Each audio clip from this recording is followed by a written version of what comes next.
So guys, this video is gonna be a mishmash of me getting upset and ranting about the state of retro game collecting and Nintendo's newly announced NES mini system with built-in games.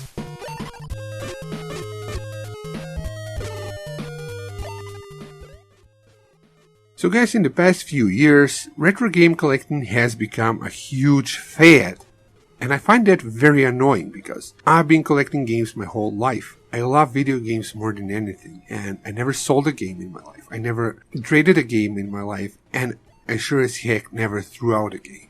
Unfortunately, around 2006, I believe, when my dad was dying of cancer, we had to move a whole bunch of stuff we had lying around in the building's collective basement where we assumed our stuff would be safe. I ended up moving my retro games there because, hey, I figured they would be safe there. Unfortunately, they got stolen, thrown out, or stolen by I don't know who. And you wouldn't believe what I lost. I lost Flintstones Surprise the Dinosaur Pig, which was one of my favorite games growing up. I lost Bucky O'Hare. I lost Felix the Cat for the NES. I lost DuckTales 2. All sorts of rare games. I lost my entire SNES collection and my entire NES collection. Fortunately, over the past few years, I was able to reobtain a good chunk of my lost NES collection and completely restore my SNES collection and even add to it. So now I have a very strong SNES collection with over 100 games. However, unfortunately, my NES collection will never be fully restored, and that's because I can never reobtain Flintstones Surprise the Dinosaur Pig. I can never reobtain Wacky Races. I can never reobtain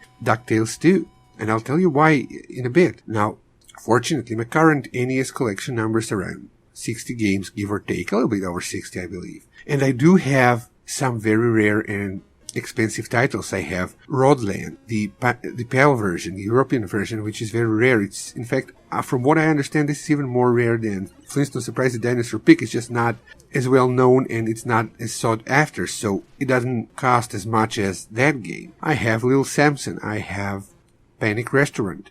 However, I'm never going to reobtain, unless I pay a lot of money, I'm never going to reobtain Bucky O'Hare. I'm never going to reobtain Flintstones Surprise the Dinosaur Pig, which I have a bootleg of now. I might get a reproduction down the line. I don't know what to do with that game anymore. And it's one of my favorite games on the NES. It's not a game that I like just because it happens to be rare. It's a game I like because I used to have it as a kid. I used to play it a lot. It was a great game, and it is a great game to this day.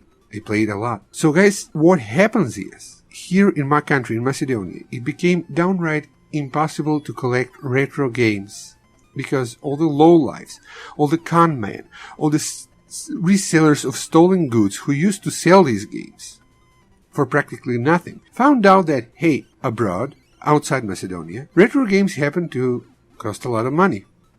So now they believe that every Nintendo game for the NES and SNES is extremely valuable. This leads to people who know nothing about video games. They can't even read the titles. They can't even pronounce the titles. They literally cannot read what is written there. Are hoarding games. They're hoarding by the hundreds.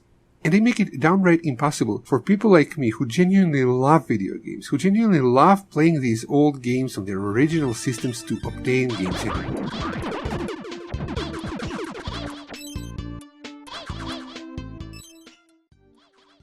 Now, the people hoarding these games are some very seriously shady people. They're dangerous people. And I've had some very unpleasant experiences in the past few years. I'd say a couple years tops, since they started really aggressively hoarding these games. It came to a point where I've been threatened by these people.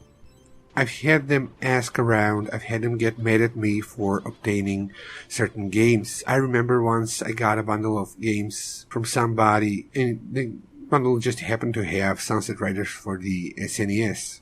Now, they didn't even know that particular game is a little bit more expensive, but it doesn't matter. That wasn't the issue there. The issue was that I was the one who obtained the games.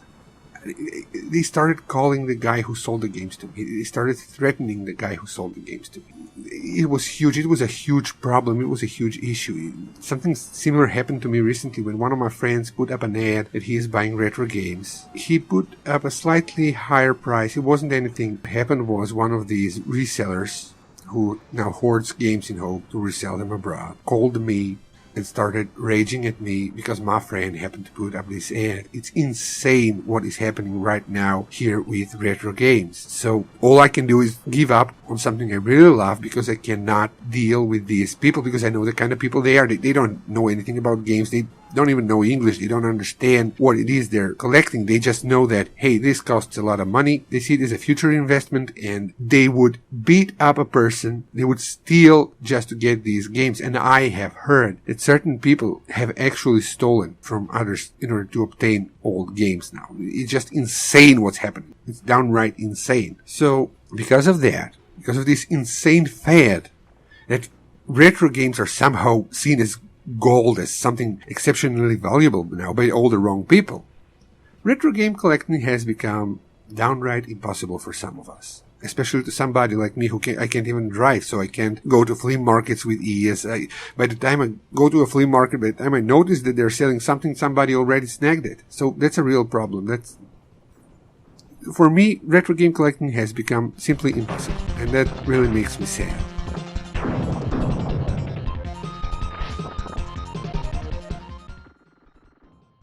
I'm just happy that I have a pretty big retro collection with games I really love, games I play, games I enjoy, and they're not going anywhere unless somebody breaks in and steals my games. And I came very close to that happening once. Actually, I don't want to talk about it openly, but it did happen. Somebody did try to. I don't know. It was insane. It was so creepy. People, you have no idea what I've seen and what I've gone through just because I want to play old games and just because I wanted to restore my old game collection. It's insane, it's scary, it's disturbing, it's creepy, it's dangerous.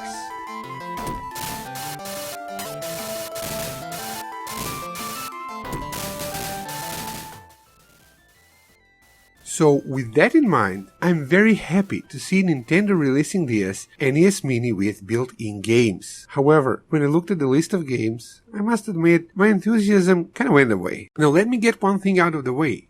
This is by no means an underwhelming list of games. We're looking at some outstanding games for the NES here. We're looking at essential games for the NES that everyone should play and hopefully will enjoy. So in that regard, the list of games is excellent. However, for starters, there's only 30 games, and I firmly believe that 30 games is just not enough for something like this. We're looking at 30 NES ROMs. That's nothing. I mean, we have bootleg cartridges which contain far more individual games than this, and actually they contain very high quality games. Another thing is that I believe these are all fairly common games that everybody has played and can fairly easily obtain nowadays for the most part. It would have been very nice of Nintendo if they were to put some of the more rare or more sought after, more expensive titles in this selection of games here, so that people can experience these games on what is essentially as close to an original NES as possible. And I don't know why they didn't do this. I mean, they could have at least put Little Samson on there. They could have licensed the game. It's not like they don't have money to do that. There is also the fact that this system doesn't have a cartridge slot. Now, I understand that systems like this with no cartridge slots have been made in the past. Sega made them. There were the Atari flashback systems and so on. But in my opinion, Nintendo has the money and the means to create a fully fledged NES, especially since I personally own a bootleg NES, which is, I believe, almost the same size as this one. It happens to be a front-loader NES which boots original NES cartridges just like an original NES would, and it's much smaller than the original NES. So that was done back in the 80s or maybe early 90s. If, I don't know, bootleg companies could have done it, Nintendo could have done it even better, but it chose not to. Now, that's not to say that this system doesn't have its positives. For one, people new to retro gaming can experience these outstanding games on what looks and feels almost identical to the original hardware. There's also the fact that the controllers, which look very sweet, are compatible with the Wii and Wii U. That's excellent. It's great that Nintendo actually did this. And this system, which I assume isn't going to be very expensive at all, is going to make a great gift for pretty much anybody who likes games and maybe isn't familiar with old games and they want to learn a little bit about them, or has nostalgia for old games and loved these games in the past but has no legal way of playing them anymore. So this is a great system for that. Now, what I would really like Nintendo to do is release a bunch of these NES minis and have them be with different themes. For example, I would really love to see, and I'd immediately buy it, a cartoon-themed NES mini where we would have games like Flintstones, the first one, which isn't rare or sought after, it's very cheap, and my favorite, Flintstones Surprise the Dinosaur Pig, which would be amazing if they put it on there. DuckTales 1 and DuckTales 2, Rescue Rangers 1 and Rescue Rangers 2, Chip and Dale, which is another game I lost. I have the first one, I don't have the second one anymore, and that was an outstanding game. Bucky O'Hare, Felix the Cat, and many other cartoon-based games, because back in the 8 and 16-bit days, back in the NES, SNES, Sega Mega Drive days, even Sega Master System, licensed games from cartoons, from movies, many of those games were actually outstanding games. They were some of the best games for those systems. And they're still playable and fun to this day. So back then, those games were actually some of the most popular games that we played as kids and genuinely enjoyed because they were very well made games. I mean, I'm going to review it at some point. There is a McDonald's themed game for the Mega Drive. I own the cartridge, original cartridge. I also own a beta version of the cartridge, which is awesome, and I'll get around to reviewing it soon enough. It's McDonald's Treasureland, where you play as Ronald McDonald, and it's one of the best platformers on the Mega Drive. That's a licensed game, and the license is McDonald's of all things. So back then they really did have excellent licensed games, and an NES Mini with some of these games would be something that I would instantly buy. I'm not going to buy this NES Mini. I have all these games on me right now. I have them physical. I have the ROMs. I play the ROMs. So I really don't need this particular system. But if there really is one that contains DuckTales 2, that contains all the games I mentioned before, I would buy that. And I'd buy this one as well for collection purposes. So here's hoping that Nintendo keep releasing these Nintendo Minis, NES Minis, and eventually we get those games, those rare sought after games that so many of us want to own again and cannot because insane people drove the prices up and make it impossible for us regular folk to obtain these games. So guys, I really do hope that you either buy this system for yourself